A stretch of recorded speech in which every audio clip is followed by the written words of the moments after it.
सलाम, नमस्ते, सत श्री अकाल। मैं हूं रजा और आप देख रहे हैं रजाग्राफी की सबसे खास रिपोर्ट, अंतर्राष्ट्रीय प्राइम टाइम रिपोर्ट। हंसी आ रही है मुझे। एक वीडियो के अंदर पूरी दुनिया की तमाम बड़ी खबर।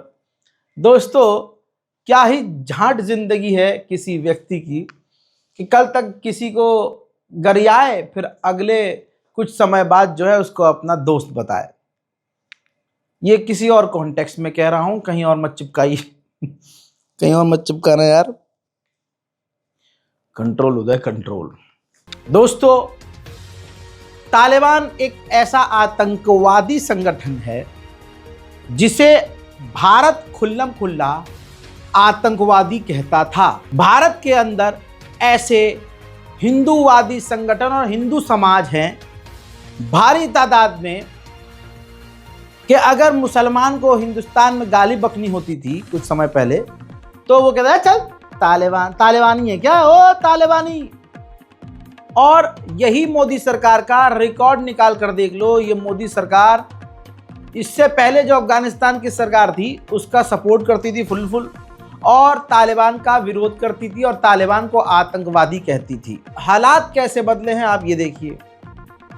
अब जो तालिबान की सरकार आई है तो तालिबान के विदेश मंत्री पहुंचे हैं। ये देख लीजिए, वीडियो देख लीजिए। तालिबान के जो विदेश मंत्री हैं वो रूस पहुंचे हैं और पीछे, मतलब समझदार लोग समझ गए होंगे तस्वीर देखे कि यहाँ पर इस वीडियो के अंदर एक ऐसा भी व्यक्ति है जो भारत का एम्बेसडर है रूस के अंदर। वो भी पीछे की लाइन में खड़ा हुआ नजर आ रहा है। जाहिर सी बात है, हिंदू है, मोदी सरकार का एम्बेसडर है भाई, मोदी की तरफ से एम्बेसडर है। तो आज मोदी की हालत देखो कि मोदी सरकार उसी तालिबान के साथ हाथ मिला रही है, तालिबान के साथ खड़ी हुई नजर आ रही है। और मेन बात यह है कि जो अफगानिस्तान के विदेश मंत्री हैं, इन्होंने रूस में जाकर कहा है कि अमेरिका जो ये कह रहा है कि हमें अफगानिस्तान में हमारा मिलिट्री बेस चाहिए, तो मिलिट्री बेस तो छोड़ो, अफगानिस्तान में कोई विदेशी सैनिक नहीं होगा। मुंह पे तमाचा। और इसके बाद जो है वो आजकल में आप ये खबर देखेंगे कि भारत की राजधानी दिल्ली आएंगे अफगानिस्तान के यही विदेश मंत्री, तालिबान के विदेश मंत्री, तालिबान का नेता, तालिबान का व्यक्ति भारत में आएगा, जिसे कल तक मोदी जी आतंकवादी कहते थे और जितने मोदड़ी के हैं सारे मोदड़ी के आतंकवादी कहते थे। मैं तो ये इंतजार कर रहा हूँ, एडवांस बता रहा हूँ, गोदी मीडिया को आप देखिएगा, गोदी मीडिया इसको कैसे महिमा मंडन करता है, कैसे आज उस व्यक्ति को, उस तालिबान संगठन को ये भारत से जोड़ते और भारत का दोस्त बताते हैं, जो कल तक इसी तालिबान को आतंकवादी कह रहे थे। क्योंकि अब गोदी मीडिया को पता है कि अगर तालिबान को आतंकवादी कहा तो पिछवाड़े में तालिबान हाथ डालकर इनको पलट देगा। और आने वाले समय में ये जो मोदी सरकार तालिबान आज कर रही है, याद रखिएगा तालिबान का एम्बेसी भी भारत में खुलेगा, दिल्ली में खुलेगा।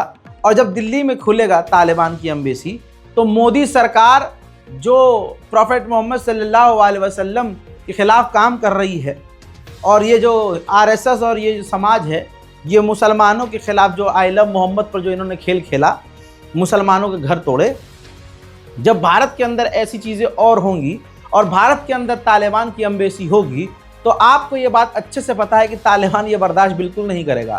तालिबान जो है, इनका जितने मोदड़ी के हैं, ये तो सिर्फ गीदड़ भभकी देते हैं। वो भाई साहब डायरेक्ट मोदी जी से जाके 3 बातें कह देंगे और मोदी जी का ये हलक सूख जाएगा। तो बेहतर यहाँ ये था कि तालिबान को आतंकवादी ही मानते और तालिबान के साथ कोई डील ना करते। ठीक, हाँ, ऐसी बात है कि समझ में नहीं आ रहा तुम्हें, रहा भाई कहना क्या चाह रहे हैं। लेकिन जो मैं कहना चाह रहा हूँ वो भारत की एजेंसियों को समझ में आ रहा है और जो समझदार है उनको समझ में आ रहा है। बाकी तो पोगो देखो। आगे सुनिए।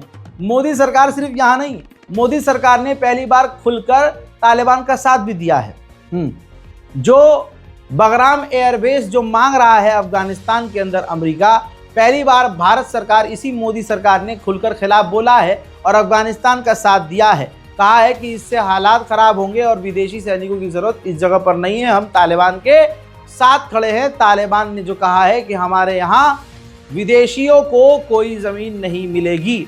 तो यानी मोदी सरकार ने अब हाल ये हो गया है इनका, अल्लाह की कुदरत देखिए कि अब जब तालिबान कोई आतंकवादी कहते थे, अब उसका हाथ पकड़कर अपने कंधे पर रख रहे हैं, तुम तो हमारे भाई हो भाई।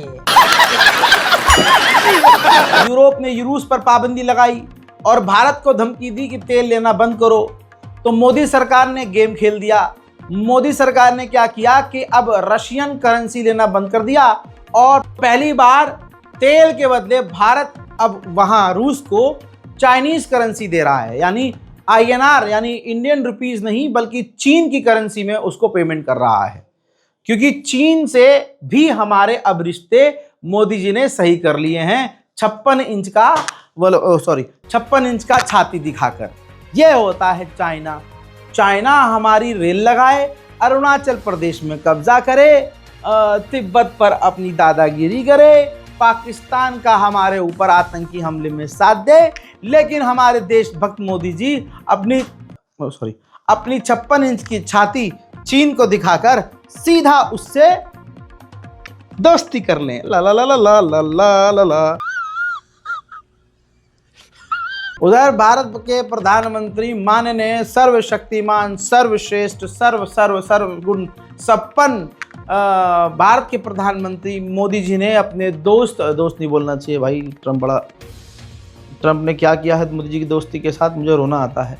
तो जो भारत का साथी है, ट्रंप का साथी है पुतिन, उनका 73वां बर्थडे था। तो प्रधानमंत्री मोदी जी ने अपने फ़ोन से डायरेक्ट पुतिन को फ़ोन किया और उनको मुबारकबाद दी। बात करें रूस और भारत की दोस्ती की, तो रशिया और भारत की सेना राजस्थान में सैन्य ड्रिल करती हुई नजर आ रही है।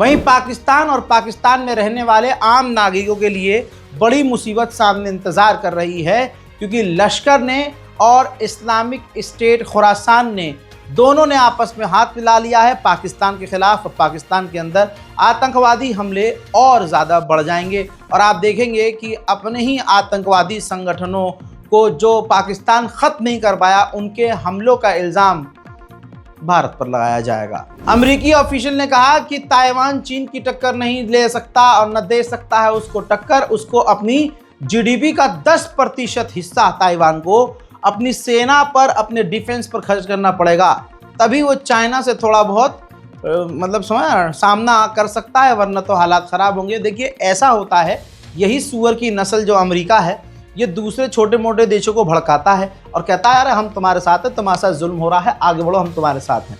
फिर क्या होता है, वो बेचारा फुदक के आगे जाता है, सामने वाला भारी पड़ता है और रोता है वो दूसरा इंसान के साथ, आप तो बोला था पापा कि आप मदद करोगे, मदद करो। वो कहता है हाँ करेंगे मदद, आप हमें पैसे दो, हम आपको हथियार देंगे।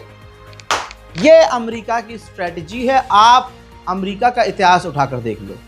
तो अब जो 10% GDP का खर्च करना होगा डिफेंस पर, जो ट्रम्प के एनवॉय ने कहा है, एक्सपर्ट ने कहा है ताइवान को, वो क्यों कहा है भाई? 10% मतलब मोटा पैसा ताइवान जब सेना पे खर्च करेगा तो हथियार खरीदेगा ना, तो हथियार किससे खरीदेगा? हाँ समझदार हैं आप, आगे बढ़ते हैं। अब देखिए इंसान की कमजोरी जब सामने आ जाती है तो छोटा बच्चा भी मजे ले लेता है। ताइवान के एक लीडर ने कहा है कि डोनाल्ड ट्रंप को नोबेल पीस प्राइज चाहिए। वो उन्हें तब मिल जाएगा अगर डोनाल्ड ट्रंप चाइना को रोक दें, समझा दें और शांति के लिए राज़ी कर लें और वो ताइवान पर हमला ना करे। ऐसे में हम भी डोनाल्ड ट्रंप को जो है डोनाल्ड ट्रंप को नोबेल पीस प्राइज के लिए नॉमिनी करेंगे। बड़ी खबर ये आ रही है कि चाइना के प्रधानमंत्री तानाशाह से मिलने कौन, अरे यार तुम हमसे अपने वाले के अलावा भी है यार, वो जो किम जोंग उंग है नॉर्थ कोरिया के जो राजा साहब हैं, उनसे मुलाकात के लिए जाने वाले हैं। नॉर्थ कोरिया और चाइना की दोस्ती एक बार फिर से देखने को मिली है। समुद्र के अंदर नॉर्थ कोरिया के एक शिप को ट्रैक कर रहा था कनाडा का एक जहाज। आप देख रहे हैं हरा बना कनाडा का, शरीफ कोई नहीं है भाई। तो कनाडा जासूसी कर रहा था नॉर्थ कोरिया के एक जहाज की। पीछे से आता है चीन का एक फाइटर जेट जो कनाडा के जहाज को रोकता है, धमकाता है, इंटरसेप्ट करता है और इलाके से भगा देता है। उधर चीन ने खुराफाती दावा किया है, तहलका मच गया है। चाइना ने कहा है अपने हमने J-16 से अमेरिका के एडवांस फाइटर जेट F-22 और F-35 को लॉक कर दिया था। तुर्की के पास जो F-16 हैं वो काफ़ी पुराने हो गए हैं, तो उनको रिप्लेस करने के लिए तुर्की कतर से उसके यूरो फाइटर जेट, वो भी सेकंड हैंड, लेने की तैयारी में है। नेपाल की जेन जी ग्रुप ने पूर्व प्रधानमंत्री ओली और उस वक्त के होम मिनिस्टर के ऊपर FIR दर्ज कर दी है। बहुत जल्द कार्रवाई की तस्वीरें सामने आ सकती हैं। तो दोस्तों सबक सीखना चाहिए। प्रधानमंत्री हो, होम मिनिस्टर हो, तड़ीपार हो, कोई भी हो, मैं नेपाल की बात कर रहा हूँ। तो देखिए अगर जनता जागरूक हो तो हो सकता है। उधर बांग्लादेश का देखो आप हरकत, सही से ससुरे खड़े नहीं हो पा रहे हैं और भारत को हराने का ख्वाब देख रहे हैं। चाइना से, रिपोर्ट आपकी स्क्रीन पर है, चाइना से 2.2 बिलियन की डील बेहद करीब है। चाइना से बांग्लादेश 20 J-10CE फाइटर जेट लेने की तैयारी में है ताकि भारत के फाइटर जेट को टक्कर दी जा सके। घर बुलाकर बेइज्जत करना कोई डोनाल्ड ट्रंप से सीखे। कनाडा के प्रधानमंत्री जो है चले गए फटी हालत में वहाँ, जब रिश्ते सही नहीं है तो क्यों जाना, लेकिन चले गए। अब डोनाल्ड ट्रंप ने सामने ही कनाडा के प्रधानमंत्री के सामने कहा कि कनाडा और अमेरिका का विलय हो सकता है और साथ में कहा कि रिश्ते बेहतर हो सकते हैं। उन्होंने जो है कनाडा के प्रधानमंत्री की पहले तारीफ़ की, कहा कि ये बहुत बढ़िया आदमी है लेकिन कभी कभी नास्टी हो जाते हैं। तो सामने वाले पत्रकार ने कहा कि जब ये इतने बढ़िया हैं तो आप इनसे डील क्यों नहीं कर रहे। तो डोनाल्ड ट्रंप ने कहा क्योंकि मैं भी एक महान इंसान हूँ, यानी अगला अगर महान है तो मैं भी उससे बड़ा महान हूँ कि मैं इससे डील नहीं करूँगा। डोनाल्ड ट्रंप की ये तंजिया बातों का जो नोक झोंक है, इसका वीडियो सामने आ चुका है, देखिए। Very good leader. He's a nice man, but he could be nasty. He could be very nasty. Maybe as nasty as anybody. How? I think Canada. Let me put it this way. I can tell you this because I deal with lots of leaders all over the world. He is a world-class leader. He's a man that knows what he wants, and I'm not surprised to see that he won the election and won it substantially. And I would think he's more popular now. He's a good man. He does a great job, and he's a tough negotiator.